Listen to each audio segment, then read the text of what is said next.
ይህ ኢትዮጵያ ቴሌቪዥን ነው።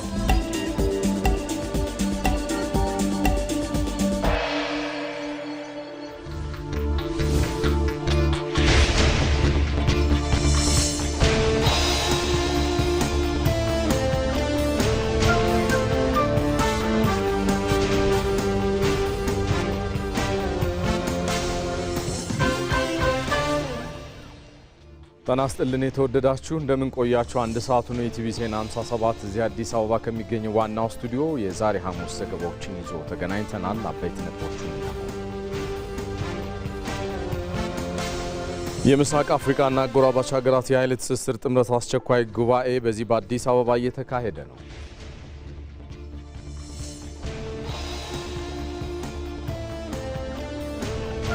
የሌማት ትሩፋት የምግብ ዋስትናን በማጠናከርና የዜጎችን ተጠቃሚነት በማሳደግ ረገድ ጉልህ አስተዋጽኦ እያበረከተ ነው።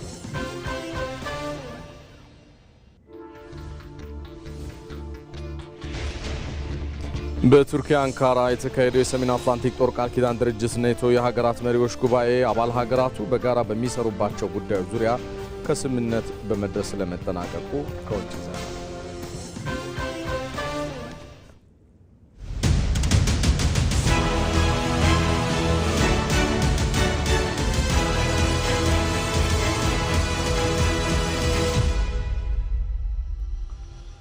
ጤና ይስጥልኝ። ሐሙስ ሐምሌ 2 ቀን ላይ እንገኛለን። ዛሬ ኢትዮጵያ እንዲህ ያለ የታሪክ መገናኛ መንገድ ላይ ቆማለች። ያለፉ ልዩነቶችን በውይይት ለመፍታት የነገውን የጋራ ራዕይ በጋራ ለመገንባት የሚደረገው ታላቅ ሀገራዊ ምክክር ጉባኤ ሊደረግ እነሆ 6 ቀናት ብቻ ቀርተውታል። ሐምሌ 8 ቀን 2018 ዓ.ም የሚጀምረው ይህ ታሪካዊ ጉባኤ ዜጎች ልዩነታቸውን በነጻነት የሚወያዩበት፣ የተለያዩ ሀሳቦች የሚገናኙበትና የጋራ መፍትሄዎች የሚፈለጉበት ሀገራዊ መድረክ ዋዜማ ላይ ተገናኝተናል። ለመነጋገር፣ ለመደማመጥና ከከረመ ቁስላችን ለመፈወስ እርምጃዎቻችንን አንድ የምንልበት ታላቅ ጉባኤ በጣት የሚቆጠሩ ቀናት ቀርተውታል። ለዘመናት የዘለቁ መዋቅራዊና ፖለቲካዊ ልዩነቶችን በህዝቦች ሁለንተናዊ ተሳትፎ ለመፍታት በሰለጠነ የውይይት መድረክ ላይ የጋራ ብሔራዊ መግባባትን ለመገንባት የሚያስችል ታሪካዊ እድል ከኢትዮጵያውያን ፊት ለፊት ቆሟል። እንደ ኢትዮጵያ ባሉ የተለያዩ ባህሎችና የፖለቲካ አመለካከቶች ባሉባቸው ሀገራት ውስጥ የአንድ ወገን ሀሳብ ብቻ በመጫን መጓዝ ዘላቂ መፍትሄ ሊያመጣ አይችልም። በእርግጥም ይልቁንም ልዩነቶችንና በብዝሃነት ያቀፈ በሁሉም ኢትዮጵያውያን ቅቡልነት ያለው መንግስታዊ መዋቅር ለመገንባት በር የሚከፈትበት የታሪካዊ አጋጣሚ ጭምር ነው። ይህ ሂደት በኢትዮጵያ የዲሞክራሲያዊ ስርዓት ግንባታ በማጠናከር ለመጪው ትውልድ በሰላም በመተማመንና በመተባበር የሚኖርባትን ሀገር ለማስረከብ ሲባል ትልቅ ታሪካዊ እድል ስለመሆኑ በመገንዘብ ለዚህ ታላቃዊ መድረክ ስኬታማነት ሁሉም ኢትዮጵያዊ የበኩሉን ሊወጣ ይገባል። ቀዳሚ ዜናዎቻችንም እዚህ ላይ የሚያተኩሩ ይሆናሉ። በድጋሜ አብራችሁን ዝለቁ። ሁሉንም የሚያስማማ የጋራ ትርክት መገንባት በአሁኑ ወቅት ኢትዮጵያ ለጀመረቻቸው ሀገራዊ ምክክር የተጣለበት ትልቁ ተስፋ ነው። ባለፉት በርካታ ዓመታትም የኢትዮጵያ የፖለቲካ ፈተና የነበሩትን የተራራቁ ትርክቶች በማስተካከል ማንም የማይገለልበትን ጠንካራ ሀገር ለመገንባት የተዘረጋው ይህ የምክክር ጉዞ ምን አይነት ሀገራዊ ፋይዳዎችን ይዞ ይመጣ ይሆን ለሚለው የባልደረባችን የድሉ ፈቀደ ዘገባን ተከታትለን እንመለስ።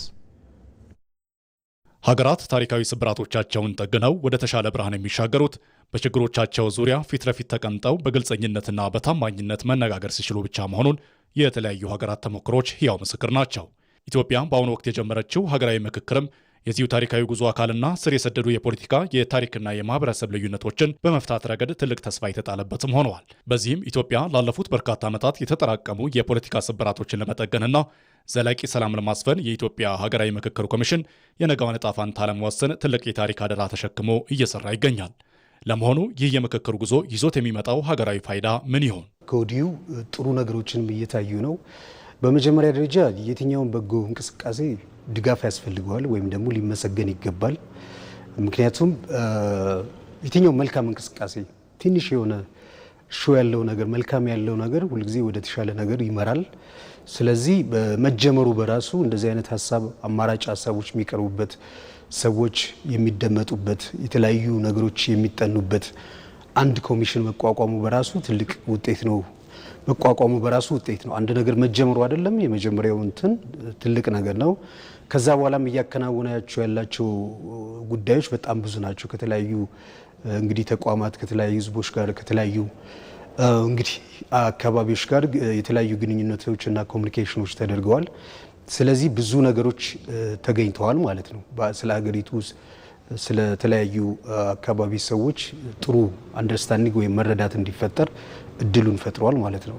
አንዲት ሀገር የጋራ ቤት የምትሆነው ዜጎቿ በትናንትና ታሪካቸው ላይ መግባባት ሲችሉ፣ ዛሬያቸውን በእኩልነት ሲመሩና የወደፊት ዕጣ ፈንታቸውን በጋራ ለመቅረጽ ሲስማሙ ነው። ኢትዮጵያ በአሁኑ ወቅት የጀመረችው ሀገራዊ ምክክር ላለፉት በርካታ ዓመታት የፖለቲካና የማህበራዊ ቀውስ ውስጥ የከተቱትን ልዩነቶች ለመፍታት የተዘረጋ ታሪካዊ መድረክ ሆነዋል። ይህ ሂደት ቁርሾን ማከሚያ ብቻ ሳይሆን አዲስ ህብረ ብሔራዊ አንድነትንና ሁሉን የሚያስማማ የጋራ ትርክት የመገንቢያ ትልቅ ዕድል ነው። በዚህ ሂደት ውስጥ ታዲያ የእያንዳንዱ ዜጋ አስተዋጽኦ እንዲሁ በቀላሉ የሚታይ አይደለም። ሁልጊዜ ስለሚከናወነውና ስለሚሆነው ነገር ፍርጃ ከመስጠት ይልቅ እኔስ ምን አድርጌያለሁ?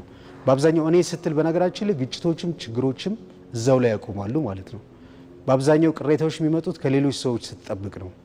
ምክንያቱም ኤክስፔክቴሽን ጥበቃ ብዙ ጊዜ እንትን ይላል አይደለም። በግል ህይወትም ስታየው ከሰዎች ከነገሮች ከሆኑ አካላት የሆነ ነገር ስትጠብቅ ጥሩ ነገር አይገጥምህም፣ ጥሩ ስሜትም አይፈጠርም። ስለዚህ በተቻለ መጠን ምንድነው ከኔ ምን ይጠበቃል፣ እኔ ምን አድርጌያለሁ የሚለው ነገር ላይ ትኩረት ማድረግ ያስፈልጋል። ሀገራዊ ምክክሩ ካለፉት የታሪክ ጠባሳዎች በመማር የወደፊቱን የጋራ ጉዞ ማቅናት ላይ ትኩረቱን አድርጓል። የጋራ ትርክት አንዱን ወገን አጥፍቶ ሌላውን ማንገስ ሳይሆን የሁሉንም ታሪክና አስተዋጽኦ ያካተተ የኛ የሚሉትን የጋራ ታሪክ በመገንባትና የእርስ በርስ ግጭትን በመቅረፍ ሀገራዊ አንድነትን ለማጠናከር ተስፋ የተጣለበትም ነው። በእነዚህ ውይይቶች ምን አገኘን ያላችሁ እንደሆነ የማህበረሰብ ግጭት ቀንሷል ወይም እምብዛም አይሰማም። አሁን ያለው አጋጭ የነበረው ገጭ መሆኑ ነው እንጂ እርስ በርስ ያለ ጉዳይ እምብዛም አይታይም። ይበልጥ ስንወያይ፣ ህግ ስናበጅ፣ ጥያቄዎች በአግባብ አድምጠን ስንመልስ በዜጎች መካከል በህዝቦች መካከል የሚፈጠሩ ጉዳዮች ይበልጡኑ እየቀነሱ እየሰከኑ የመሄድ እድል እንዳላቸው ያመለክታል። አሁን እየተካሄደ ያለው ሀገራዊ ምክክር አላግባባ ያሉ ጉዳዮችን አስማምቶ ዜጎቿ የሚኮሩባትንና የሚተማመኑባትን ጠንካራ ኢትዮጵያን ለመገንባት የተዘረጋ የወርቅ ድልድይ ነው። ይህንን ድልድይ ተሻግሮ ማዶ ለመድረስ ደግሞ የሁሉም ንቁ ተሳትፎና የመደማመጥ ጥበብ ወሳኝ ነው። በልዩነት ውስጥ ውበት፣ በምክክር ውስጥ መፍትሄ አለና በምክክር የጋራ ትርክትን በመገንባት የሁሉም ድምፅ እኩል የሚሰማባትንና ማንም የማይገለልባትን አዲሷን ኢትዮጵያ በጋራ መቅረጽም ይጠበቃል። ይህ በዚህ እንዳለ በሀገራዊ የምክክር ኮሚሽን የተለዩ የማህበረሰብ ችግሮች ከሀገሪቱ ነባር የባህል እርቅና እንደዚሁም ልዩ ልዩ ሴቶች ከሀገር በቀል እውቀቶች ጋር አጣጥሞ በመጠቀም ስር ነቀል ልባት ማምጣትም ይገባል። ወሳኝ ምዕራፍ ላይ የሚገኘው ይሄው የሀገራዊ ምክክሩ ስኬታማና የተፈለገው ውጤት እንዲመጣ ሁሉም የማህበረሰብ ክፍሎች የግጭት አፈታት ባህሎቻቸውን መሰረት በማድረግ መግባባት ላይ መድረስ እንደሚጠበቅባቸው ይታመናል። ዘጋቢያችን አምራይት ብርሃኑ በጉዳዩ ዙሪያ ተከታዩን ይዛለች። ባህላዊ የእርቅ ስርዓት በኢትዮጵያ በሚገኙ ማህበረሰቦች ታሪክና ማንነት እንዲሁም ማህበራዊ መስተጋብር ውስጥ ትልቅ ቦታ አለው። ሰላምንና አንድነትን ጠብቆ ያቆየ ታላቅ እሴትም ነው። ከኢትዮጵያ ባህላዊ የእርቅ ስርዓቶች የጌዲዮ ባሊ ስርዓት አንዱ ነው። በስርዓቱ ከሳሽና ተከሳሽ እውነትን ብቻ የመናገር፣ የበደለውን ወገን ካሳ የመጠየቅ፣ የተበደለውን ደግሞ ይቅርታ እንዲያደርግ በማግባባት ቂምን ከስሩ በመንቀል እርቅ ይወርዳል። በኦሮሞ ማህበረሰብ ውስጥም ግጭቶች ሲከሰቱ ችግሩን በዘላቂነት ለመፍታት አባገዳዎችና ሀደ ሲንቄዎች በጃርሱማ ወይም ሽምግልና ስርዓት እርቅ እንዲወርድ ያደርጋሉ። በባህሉ አዋቂ ሴቶች የሚይዟት ሲንቄ የተባለች ዘንግ ሰላምን ከማውረድ ባለፈ የሚከሰትን ግጭት የማስቆም አቅም አላት። ተጣልተው የነበሩ ወገኖች ወደ ቀድሞ የጋራ ህይወታቸው እንዲመለሱ የምታስችል ናት። የባህላዊ እርቅና የግጭት አፈታት ስርዓቶች ከተራ የህግ ክርክር ባለፈ ማህበራዊ ስነ ልቦናን፣ ባህልንና ይቅርታን መሰረት ያደረጉ በመሆኑ ለማህበረሰቡ ዘላቂ ሰላምና እርቅን ማስፈን፣ ማህበራዊ ትስስርን ማደስ፣ ወጪና ጊዜን መቆጠብ እንዲሁም የማህበረሰቡን ባለቤትነት የሚያረጋግጡ ናቸው። ከማህበረሰብ አልፎ በሀገር ደረጃ የተፈጠሩ ችግሮችን ለመፍታት የሀገራዊ የምክክር ኮሚሽኑ በዘመናዊ የውይይት መንገድ ውጤት ለማምጣት እየሰራ ነው። ለምክክሩ ስኬትም የቆዩ እሴቶችን ማምጣትና መጠቀም አማራጭ የሌለው ጉዳይ መሆኑን በምሁራን ይነሳል። እነዚህ ስርዓቶች ወደ ሲስተም እያመጣን ነውና አንድ አካባቢ ያለው የግጭት አፈታት ስርዓት ሌላ አካባቢ ያለው የግጭት አፈታት ስርዓት ይለያይ እንጂ ታርጌቱ አንድ ነው። ችግርን መፍታት ነው። ሰው እንዳይለያይ ማድረግ ነው። የእኩልነት ስሜት፣ የነጻነት ስሜት፣ የአንድነት ስሜት በተግባር የሚያመጣ ስለሆነ እነዛን የግጭት መፍቻ ስርዓቶችን በአንድነት ኢንተግሬት አድርጎ አዋህዶ ለዚህ ሀገራዊ መስማማት ከግል ስሜት ወጥተን ከግል አስተሳሰብ ወጥተን ይሄንን ማጎልበትና ዳር እንዲደርስ ማድረግ ተገቢ ነው። ከዚህ አንጻር የግጭት መፍቻ ስርዓቶችን ወደዚህ አምጥተን መጠቀሙ ያስፈልጋል። በሀገር ደረጃ በየማህበረሰቡ የተፈጠሩና የቆዩ ችግሮችን ከመሰረታቸው ለመፍታት ሀገራዊ ምክክሩ ቀን ቆርጧል። ታዲያ የሀገራዊ ምክክሩ የያዘውን ግዙፍ ሀገራዊ ውጥን በስኬት እንዲጠናቀቅ የሁሉም ኃላፊነት ነው። ጦርነት እኮ ሰላምን አያመጣም። ሰላም የሚያመጣው መወያየት ነው። ሰላም የሚያመጣው መነጋገር ነው። ሰላም የሚያመጣው መቻቻል ነው፣ መረዳዳት ነው። ስለዚህ ወጣቶች፣ የሃይማኖት አባቶች፣ የማህበረሰብ መሪዎች ሁሉም በአንድነት ለዚች ሀገር ችግር መፍቻ ቢያዋጡ መልካም ነው። ዘመናዊውን የሀገራዊ የምክክር ስርዓት ሂደት ከሀገሪቱ ነባር የባህል እርቅ እሴቶችና ከሀገር በቀል እውቀቶች ጋር አጣጥሞ መጠቀም ምክክሩ ስኬታማና ዘላቂ ሰላምን እንዲያመጣ ያግዛል። ከዚህ በተጨማሪ በማህበረሰብ ውስጥ የተፈጠሩ ጥልቅ የፖለቲካና የማህበራዊ መቃቃሮችን ከስሩ በማከም ቁርሾን በማስቀረትና እውነተኛ ሀገራዊ እርቅን በማምጣት ኢትዮጵያን በላቀ ደረጃ ተጠቃሚ ማድረግ የሚያስችል ነው።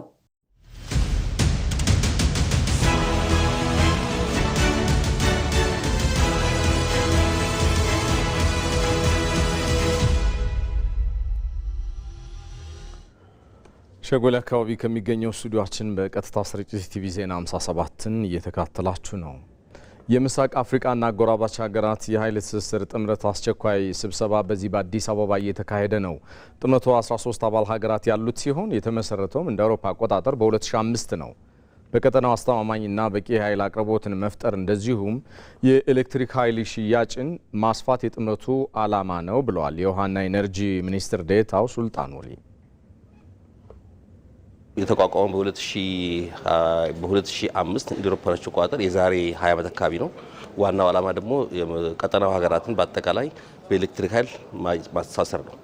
ሌላው ደግሞ ምንድነው የኤሌክትሪክ ንግድን በቀጠናው እንዲስፋፋ ማድረግ ነው። ከዚህ አንጻር ኢትዮጵያ ከፍተኛ ሚና እየተጫወተች ትገኛለች። ላለፉት ከ10 ዓመት በላይ ኢትዮጵያ ለተለያዩ ሀገራት በዚሁ በተቋሙ ምክንያት ኃይል እያቀረበች ትገኛለች። ለምሳሌ ጅቡቲ ኦልሞስት ከ12 ዓመት በፊት ማቅረብ ጀምረናል። ሱዳን ወደ ከ10 ዓመት በላይ ማቅረብ ከጀመር በጣም አነስተኛ ሆኖ ዋጋ።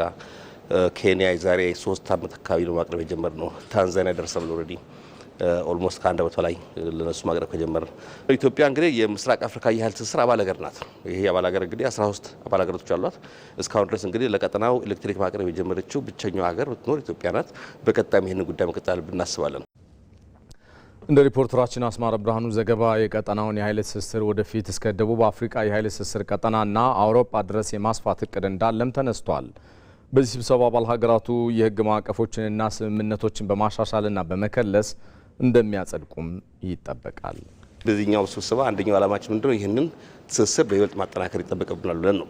ይህንን ለማፋጠን ደግሞ አንዳንድ የሕግ ማዕቀፎች ይኖራሉ። የኢንተርገቨርንመንታል ሜሞራንደም ኦፍ አንደርስታንዲንግ ወይም በሀገራቱ መካከል የተፈራረሙ ውል አለ፣ ስምምነቶች አሉ። እነኛ ስምምነቶች የማሻሻል ሁኔታዎች ሊኖሩ ይችላሉ ተብሎ ይገመታል። እንዲሁም በቀጠና ውስጥ የሚገኙ ወይም በሀገራት ውስጥ የሚገኙ የኤሌክትሪክ አገልግሎቶች ውስጥም ያው ከዚህ ቀደም የተዋወሉት ውል አለ፣ ኢንተርገቨርንመንታል ኢንተር ዩቲሊቲ ሜሞራንደም ኦፍ አንደርስታንዲንግ የሚባለው እዛ ላይ ማሻሻያ ደንቦች ሊኖሩ ይችላሉ ብለን እንገምታለን። የምስራቅ አፍሪካ የኃይል ትስስርን በይበልጥ ውጤታማ ለማድረግና ያለን ትስስር ለማጠናከር ጠንካራ የሆነ ኢኮኖሚያዊና ማህበራዊ ትስስር እንዲኖር እነኚህ የሕግ ማዕቀፎችን ማሻሻል ግድ ስለሚልም ጭምር ነው። የሌማት ትሩፋት የምግብ ዋስትናን በማጠናከርና የዜጎችን ተጠቃሚነት በማሳደግ ረገድ ጉልህ አስተዋጽኦ እያበረከተ ነው። ከተጀመረ 4 ዓመታትን ያስቆጠረው ይኸው መርሃ ግብር የእንቁላል፣ ወተት፣ ማርና የአሳ ሀብት በከፍተኛ ደረጃ እድገት እንዲያመጣም አስችሏል። አባዲወይና ከጓሮ እስከ ማዕድ ያስተሳሰረ የምግብ ዋስትናን ለማረጋገጥ የተወጠነው የሌማት ትሩፋት መርሃ ግብር በኢኮኖሚ ስሌት ብቻ ሳይሆን ንቅናቄው ከምርት መጨመር ጀምሮ በምግብ ሉዓላዊነት ውስጥ አዲስ ምዕራፍ የከፈተ ነው። መርሃ ግብሩ የኢትዮጵያን የእንስሳት ሀብት በማሳደግ ምርታማነት በመጨመር የዜጎችን የምግብ ፍጆታ በመሸፈንና ተጠቃሚነትን በማረጋገጥ ተጨባጭ ውጤት ማስመዝገብን ቀጥሏል። ከተጀመረ 4 ዓመታትን ያስቆጠረው መርሃ ግብሩ የእንቁላል፣ ወተት፣ ማርና የአሳ ሀብት ከፍተኛ እድገትና ለውጥ እንዲመጣ አስችሏል። በዓመት ይመረት የነበረውን 7.1 ቢሊዮን ሊትር ወተት መርሃ ግብሩ ተግባራዊ ከተደረገ ከ15.7 ቢሊዮን በላይ ሊትር ወተት ተመርቷል። ከዚህ በተጨማሪም አሁን ላይ 11.7 ቢሊዮን እንቁላል በዓመት ማምረት ተችሏል።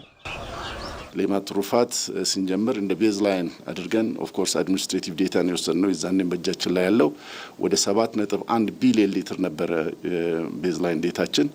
ዘንድሮ ላይ አቅደን የሰራ ነው 15.7 ቢሊዮን ሊትር የተመረተበትና ይህንንም ስናየው በእጥፍ እያደገ ያለበት ሁኔታ ነው ያለው። በእንቁላል በኩልም ወደ 3.2 ቢሊዮን ነበር መነሻችን። በጣም ኢንሲግኒፊካንት የሆነ ቁጥር ነው ከእንትኑ አንጻር። ከአሁን ላይ ግን ወደ 11.7 ቢሊዮን እንቁላል በማምረት አቅም ላይ ያለንበት ሁኔታ ነው ያለው። የማር ምርትም በሌማት ትሩፋት ኢኒሼቲቭ አማካኝነት የምርቱ መጠንና ጥራት እንዲጨምር ተደርጓል። እንዲሁም ኢትዮጵያ በአሳ ሀብት ያላትን ተጠቃሚነት እንዲጨምር ተደርጓል። ማር ዘንድሮ ላይ እንግዲህ ከፍተኛ የሆነ ወደ 359 ሺህ ቶን ነው እቅድ ይዘን ያዝ ነው የሰራ ነው። ወደ 428 ሺህ ቶን የተመረተበትና እድገት የመጣበት ሁኔታ ነው ያለው። የአሳ ጫጩት ስርጭትም ምርቱም ቢያንስ 4 እጥፍ ያሳደግንበት ሁኔታ ነው ያለው። ወደ 78 ሺህ ቶን የነበረውን አሁን ወደ 270 ሺህ አካባቢ የደረሰበት ሁኔታ ነው ያለው። ትልቅ ምርታ ያሳየንበት። የአሳ ጫጩት ስርጭት 300 ሺህ የማይበልጥ ነበር።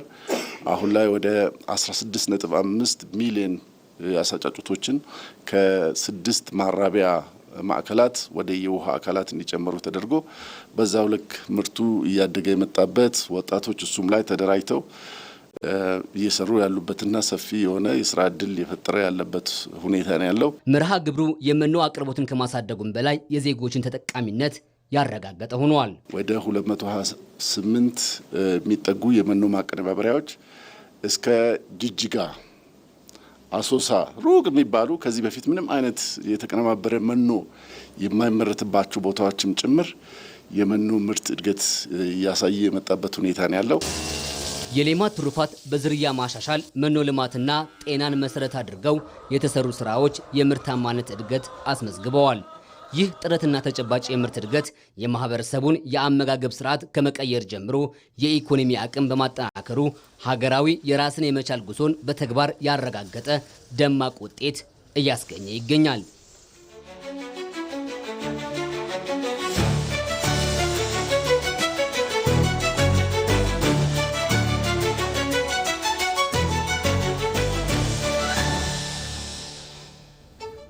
ከኢቲቪ ዜና 57 ጋር ናችሁ የተወደዳችሁ። ቀሪ ጉዳዮቻችንም ይቀጥላሉ። የመደመር መንግስት ግብርናን ለማዘመን ባከናወናቸው ተግባራት የዘርፉን ምርታማነት በከፍተኛ ደረጃ አሳድጎታል። መንግስት የግብርናውን ዘርፍ የመራበት ስትራቴጂክ እቅዶችም በሩዝ በሌማት ትሩፋትና በሜካናይዜሽን የተገኙ ውጤቶች የተደበቀውን የግብርናውን አቅም የገለጡ ሆነው ታይተዋል። ባየ ሙላት ከግማሽ በላይ ለሚሆነው የዓለም ሕዝብ የዕለት ተዕለት ዋና ምግብ ነው። በተለይም በእስያና በላቲን አሜሪካ ሀገራት የድህነት ቅነሳንና የምግብ ዋስትናን ለማረጋገጥ መሳሪያ ሆኗቸዋል። ሩዝ ኢትዮጵያ ለሩዝ ልማት ተስማሚ የሆነ ሰፊ መሬት ቢኖራትም ትኩረት ሳያገኝ በመቆየቱ ከውጭ ለማስመጣት በየዓመቱ ሚሊዮን ዶላሮችን ታወጣም ነበር። የመደመር መንግስት የግብርናውን ዘርፍ ለማሳደግ ኢትዮጵያ ያላትን አቅም ኦዲት አድርጎ ከዚህ ውስጥ ደግሞ የተጠቀመችው ምን ያህል ነው የሚለውንም ለይቷል። እንደ ሀገር የምግብ ዋስትናን ለማረጋገጥ አንዱ አቅም ሩዝ መሆኑን በመረዳትም ይህ ሰብል ቀድሞ ይታወቅበት ከነበረው ደቡብ ጎንደር ዞን ፎገራ አካባቢ ወደ ሁሉም የሀገራችን አካባቢዎች እንዲሰፋ በንቅናቄ ተሰርቷል። ይሄኛው እስካሁን ድረስ ጤፍና ኑግ ባለፈውም ደግሞ በቆሎ ተዘርቶ ነበረ። አሁን ግን ግብርና ባለሙያችን ምክር ስለሰጡ ሩዝ ይሆናል የሚለውን እኔም ሌላ ቦታ በማየት የእነሱንም ምክር በመስማት ሩዝ ያዋጣኛል ብዬ ገባሁበት። እንደማየው አሁንም አያያዙ በጣም አሪፍ ነው። በንቅናቄ የተጀመረው የሩዝ ልማት ከክረምት በተጨማሪ እንደ ሶማሌና ኦሮሚያ ባሉ ክልሎች በመስኖ በማልማት ሀገር ያላት የምርት አቅም ተገልጧል። በ2010 በሪፎርሙ ማግስት የኢትዮጵያ የሩዝ ምርት 1.5 ሚሊዮን ኩንታል ነበር። ኢትዮጵያ ውስጥ ሩዝ ነበር ፎገራ አካባቢ ይመረታል። ያልነበረ ነገር አልነበረም። ግን እንደ ሀገር የምናመርተው 1.5 ሚሊዮን ኩንታል ነበር።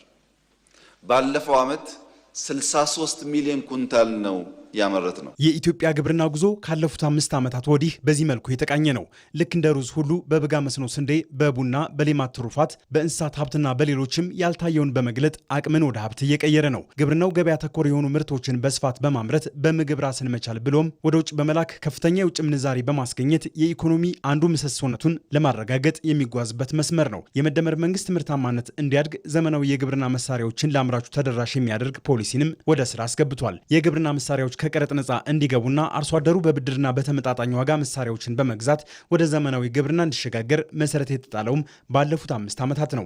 የሜካናይዜሽን መሳሪያዎች ከ555 አይነት በላይ ማሽነሪዎች ከቀረጥ ነጻ ገብተው አርሶ አደራችን በተመጣጣኝ ዋጋ አግኝቶ እንዲጠቀምባቸው ጥረት እየተደረገ ነው ያለው። የትራክተር፣ የኮምባይነር፣ የሌሎች የግብርና ማሽነሪዎች ባለቤት ለመሆን 10%፣ 20%፣ 30% በእነዚህ አይነት አሰራሮች ከባንኮች ጋር በመተሳሰር ከቆጠበ መሳሪያውን ራሱ እንደ ኢኩዊቲ በማስያዝ ብድር የሚያገኝበትን እድል አመቻችቷል። ከዚህ በመነሳት ከለውጡ በፊት በሀገራችን የነበረው የትራክተር ብዛት ቁጥሩ በጣም አነስተኛ የነበረው አሁን 27000 ትራክተሮች ላይ መድረስ ችለናል። የዘመናዊ ግብርና መሳሪያዎች መስፋፋት አርሶ አደሩ ከቀድሞው አድካሚ ስራ ተላቆ በወቅቱ የግብርና ስራውን እንዲከውንና ምርቱን እንዲጨምር ምቹ ሁኔታን ፈጥሯል። ድሮ እኮ በበሬ ነው የምናጭደው፣ በበሬ ነው የምናወቀው። በጣም ትግል ነበር። አሁን ያው በዚህ በኮምባይነር በቀላል ስራ በወዳበራ ብቻ ማድረግ ነው። በወዳበራ አድርገን ወደ ቤታችን ያቀረብ ነው በአንድ ቀን። ይህም የአርሶ አደሩን ድካም በማቅለልና ምርታማነትን በመጨመር የኑሮ ደረጃውንም እየቀየረ ነው። የዚህ ሁሉ ድምር እንደ ሀገር የሰብል ምርትን በመጨመር ለምግብ ዋስትና መሻሻል ከፍተኛ አስተዋጽኦም አለው። ባለፉት 5 ዓመታት የመደመር መንግስት ለግብርናው ዘርፍ የሰጠው ልዩና ስትራቴጂያዊ ትኩረት የዘርፉን አቅም በመጠቀም ምርትና ምርታማነትን በከፍተኛ ደረጃ በማሳደግ ዘርፉ በትክክለኛ መስመር እንዲጓዝ መሰረት ጥሏል። ግብርና ላይ በክላስተር ማሽን ማስፋፋት፣ መሬት ማስፋት፣ ምርጥ ዘር ማስፋት፣ ኢሪጌሽን ግድቦችን ማስፋፋት የሰራነው ስራ በጣም ትልቅ ውጤት አስገኝቷል። ዘንድሮ 29 ሄክታር መሬት ኢትዮጵያ አርሳ ወደ 1.3 ቢሊዮን ኩንታል ምርት ሰብስባለች። በሌማት ትሩፋት የጀመርነው ኢኒሼቲቭ በጣም አስደናቂ ውጤት እያስገኘ ይገኛል። በድምሩ የግብርና ሴክተር በዚህ ዓመት 7.7% እድገት እንደሚያመጣ ከሁሉም አመላካቾች መታየት ችሏል። የግብርናውን ክፍለ ኢኮኖሚ ለማዘመን የተወሰዱ ቁርጠኛ እርምጃዎችና የተተገበሩ ልዩ ልዩ ማሻሻያዎች የሀገርን የምግብ ዋስትና ከማረጋገጥ ባለፈ ለጠቅላላው ምጣኔ ሀብት መነቃቃት እያበረከተ ያለው አስተዋጽኦም የላቀ ሆኗል። በዚህ በአዲስ አበባ ከተማ እየተከናወኑ የሚገኙ የልማት ስራዎች ለትውልዱ የሚሻገሩ ናቸው። በተለይም በከተማዋ እምብርት የተገነባው የአድዋ ድል መታሰቢያ ታሪካዊ መሆኑን ከአፍሪካ ሀገራት የመጡ የጤና ባለሙያዎች መስክረዋል። አፍሪካ የሕክምና ተቋማት ኮንፈረንስ ላይ ለመሳተፍ የመጡት ጎብኚዎቹ በቆይታቸውም የአድዋ ድል መታሰቢያን ጨምሮ የተለያዩ የልማት ስራዎችን ተዘዋውረው ጎብኝተዋል። ባልደረባችን መሀሪ አለሙ አነጋግሯቸዋል። አስተያየታቸውን ተካተሉትና እንመለሳለን።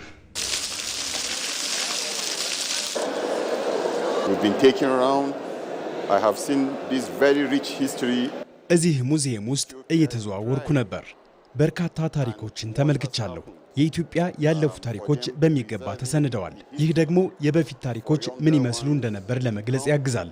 ለዚህ የኢትዮጵያ መንግስት ያደረገውን ጥረት ማድነቅ እፈልጋለሁ። ከዚህ በተጨማሪ ይህ ለቀጣዩ ትውልድም ጠቃሚ ነው። ኢትዮጵያውያን ያላቸው ታሪክ፣ ጥበብ እንዲሁም እንግዳ ተቀባይነታቸውን ወድጀዋለሁ። አፍሪካ ብዙ ታሪክ ያላት ሀገር ነች እና ይህን ታሪክ የተቀመጠበት መንገድ መጪው ትውልድ እውቀት እንዲጨብጥ በሚያደርግ መልክ ነው።